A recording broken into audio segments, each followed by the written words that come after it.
But first, these days, solid wood desks are something of a luxury. Our desks are more likely to be made of pressed wood, such as chipboard, an inexpensive alternative made from timber byproducts. Timber mill leftovers provide the raw material for chipboard. The process starts with truckloads of sawdust. The next ingredients are wood shavings and wood chips. The chips and shavings are fed into a large mill that works like a giant food processor, chopping them up into little bits. When the milling's done, the particles are less than 0.7 millimeters thick.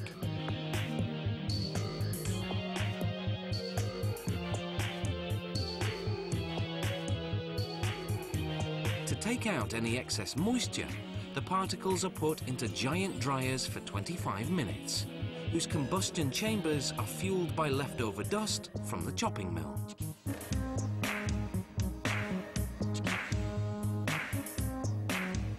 From here, they'll send the dried out particles to a screening machine, which will separate them by size. Pieces too big are fed through the mill again. Larger particles go into the rougher core layer of the chipboard.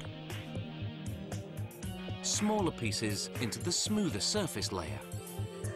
Meanwhile, resin, water, wax and chemical hardeners are mixed to create glue.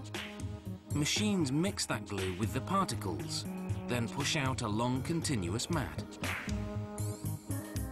A cold compressor forces the air out of the mat. Then a hot press activates the glue and forces it all together. Next, a saw cuts the continuous mat into large sheets called masterboards. They're still hot from the hot press, so they're put aside to cool for about half an hour. Once the masterboards are cool, they're sanded. Then a stacking machine piles them about 80 sheets high. A saw then cuts them into smaller, more manageable sizes to be sent off for construction. At the furniture factory, the first step is to laminate the panels with a decorative covering. First, a spreader covers the board surface with glue. Then another machine sticks on a 1.5 meter strip of decorative paper fortified with resin, varnish and other chemicals. This covering comes in many different colours and designs, from solids to imitation granite or wood. A blade cuts the paper between each board. Then a machine stacks the boards to prepare them for cutting. The saw cuts through 6 to 8 boards at a time, depending on their thickness. The next step is to cover the edges of the board. A strip made of PVC plastic is glued, then trimmed for a neat finish.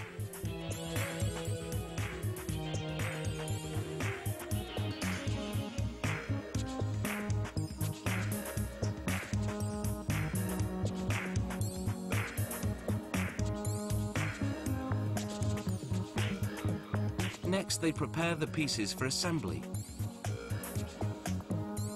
A multiple head drill makes screw holes in the panels. Meanwhile, the screws, nuts and bolts needed for assembly are bagged.